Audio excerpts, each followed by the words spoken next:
Minha nossa, torcedor, o que estou prestes a te contar agora, olha, segura porque é pesado. Nos últimos dias, estourou uma sequência de informações dentro do Corinthians que simplesmente mudou o clima no Parque São Jorge. Tem pressão em cima de Dorival, tem nome gigante ganhando força nos bastidores, tem bronca, tem jogador irritando meio elenco, tem diretoria preparando uma verdadeira faxina para 2026 e até alerta sério ligado na Copa do Brasil. E eu te garanto, nada do que está acontecendo é superficial. Tem coisa aqui que mexe com o emocional da fiel inteira. Então, se você é Corinthians mesmo, se a pele arrepia quando escuta esse nome, já se inscreve no canal. Deixa seu like e assiste até o final porque no fim eu quero saber a sua opinião sobre tudo isso. A voz do torcedor aqui vale muito. Bora pra essa bomba. Torcedor, o clima dentro do Corinthians não é dos mais leves. A derrota por 3-0 para o Cruzeiro no Mineirão caiu como uma bomba no vestiário, na torcida e principalmente nos bastidores do clube. Não foi apenas um resultado ruim, foi um daqueles jogos que deixam marcas, que expõem fraquezas, que fazem a cobrança aumentar de forma quase automática.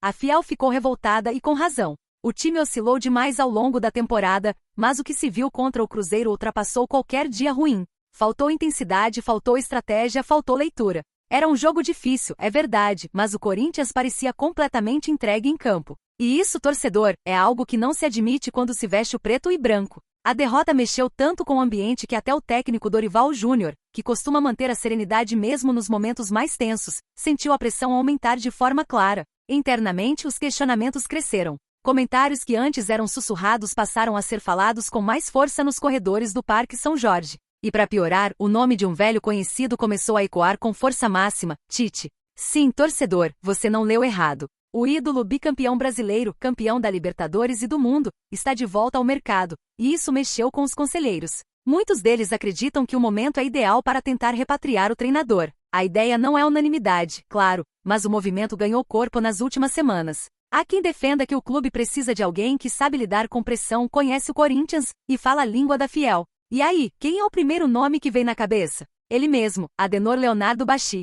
É óbvio que toda essa movimentação chegou até os ouvidos de Dorival. Ele não vai pedir demissão, não passa pela cabeça dele abandonar o barco, mas o treinador sabe que o ambiente não está totalmente confortável. E isso pesa, ainda mais quando o desempenho em campo não corresponde ao que o próprio elenco pode entregar. O Corinthians vem sendo um time de extremos. Vence o São Paulo por 3-1 com autoridade, joga bem, dá esperança, e logo depois toma 3-0 do Cruzeiro sem conseguir reagir. E o torcedor se pergunta, qual é o verdadeiro Corinthians? E a resposta, por enquanto, segue indefinida. Se a pressão em cima do Dorival já era grande, a expulsão de José Martínez, no mesmo jogo contra o Cruzeiro, colocou ainda mais lenha nessa fogueira. A reação no banco, no elenco e até dentro da diretoria foi unânime: irritação. O próprio Gustavo Henrique não se segurou e reclamou da postura do volante. Martínez vem acumulando cartões, atitudes impulsivas e momentos que prejudicam mais do que ajudam. E quando a gente olha o número total de cartões do Corinthians no Brasileirão, dá para entender por que Dorival ficou tão preocupado. O Timão chegou a 114 cartões na temporada, são 105 amarelos e 9 vermelhos, tornando-se o time mais punido de toda a competição. Isso não é pouca coisa. Isso liga um alerta enorme, principalmente porque a decisão mais importante do ano está logo ali, a semifinal da Copa do Brasil, justamente contra o Cruzeiro. Dorival comentou sobre isso, sem fugir do tema. Ele admitiu que a situação preocupa, mas também defendeu o perfil competitivo da equipe. Só que entre mostrar garra e perder a cabeça existe um limite, e o Corinthians tem ultrapassado esse limite com frequência perigosa. Qualquer desfalque por indisciplina pode custar caro numa semifinal, e convenhamos, contra um adversário que acabou de te atropelar, a margem de erro é mínima. E por falar em Cruzeiro, até o Cássio, hoje defendendo o clube mineiro, deu suas impressões sobre o confronto futuro. Ele conhece como poucos o ambiente das decisões e deixou claro que o clima será pesado, tenso e exigirá concentração máxima do Corinthians. Tudo isso veio à tona justamente no momento em que o torcedor está tentando entender qual é o rumo do time. Dentro do Brasileirão, a situação não é desesperadora, mas também não é confortável. O risco de rebaixamento está praticamente descartado, mas a vaga na pré-Libertadores ainda não está garantida. Faltam 3 jogos e, além de pontuar, o Corinthians precisa mostrar evolução. Dorival sabe disso. Ele sabe que esses jogos não são apenas para cumprir tabela, são fundamentais para recuperar confiança, dar ritmo, ajustar falhas e chegar vivo na semifinal. Enquanto isso, nos bastidores, a diretoria trabalha pesado no planejamento para 2026. E torcedor, a famosa faxina pode ser grande.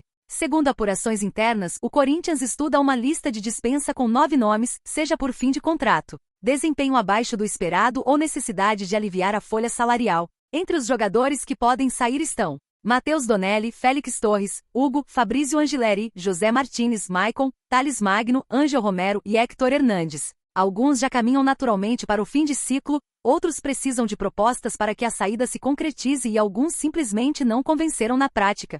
Mas o nome que mais surpreende é justamente o de José Martínez. Ele não estava na lista inicial, mas sua expulsão, somada ao acúmulo de cartões e ao desempenho irregular, fez o clube reavaliar sua situação. E olha, torcedor, quando uma expulsão gera incômodo no elenco, mexe com a diretoria e irrita o treinador, a tendência é que o jogador entre mesmo no radar de saída. Com tantos problemas internos somados à pressão por resultados, Dorival tenta se blindar e blindar o elenco. Ele segue trabalhando calado, firme, sem responder críticas na imprensa. A estratégia dele é simples: responder em campo. Só que para isso, ele precisa do elenco focado, disciplinado e comprometido. A verdade é que o Corinthians vive um daqueles momentos decisivos na temporada, em que qualquer deslize pode mudar o rumo dos próximos meses. A semifinal da Copa do Brasil virou praticamente uma prova de fogo para o treinador, para o elenco e até para a diretoria. Uma classificação pode acalmar os ânimos, fortalecer Dorival e dar novo fôlego pro projeto. Já uma eliminação, bom, aí o cenário pode mudar completamente.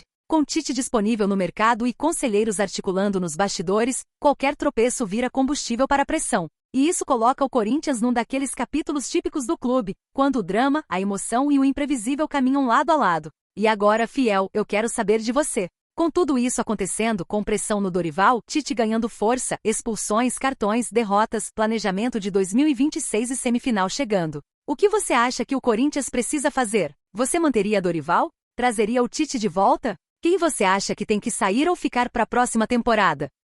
Comenta aqui embaixo porque a opinião do torcedor pesa e pesa muito. Vamos conversar, porque esse momento é decisivo demais pro Corinthians. Agora se liga nessa outra bomba que explodiu no Corinthians.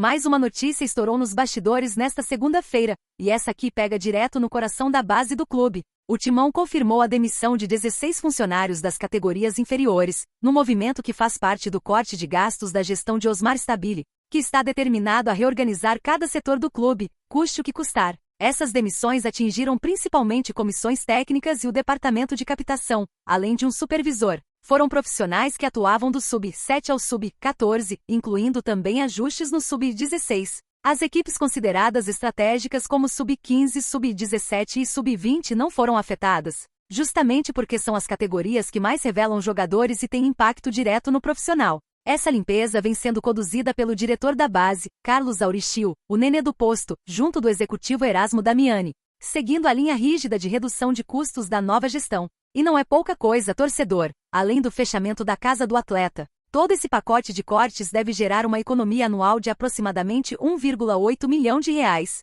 sem contar as mais de 30 rescisões de jogadores que já haviam sido feitas desde maio. E a tendência? Mais saídas nas próximas semanas. E essa medida não fica restrita à base. No profissional, a diretoria já trabalha com um cenário claro: reduzir a folha salarial em 2025. Jogadores em fim de contrato, especialmente aqueles que não renderam o esperado, estão com os dias contados. Entre os nomes que devem sair em dezembro estão Matheus Donelli, Félix Torres, Thales Magno, Romero e Héctor Hernandes. Já Angileri e Maicon, mesmo com contratos chegando ao fim, ainda são vistos com bons olhos internamente e podem negociar renovação. É fiel, tudo está mudando. O clube está mexendo em todas as estruturas, da base ao profissional, e isso mostra que a temporada 2026 vai começar com uma cara totalmente diferente.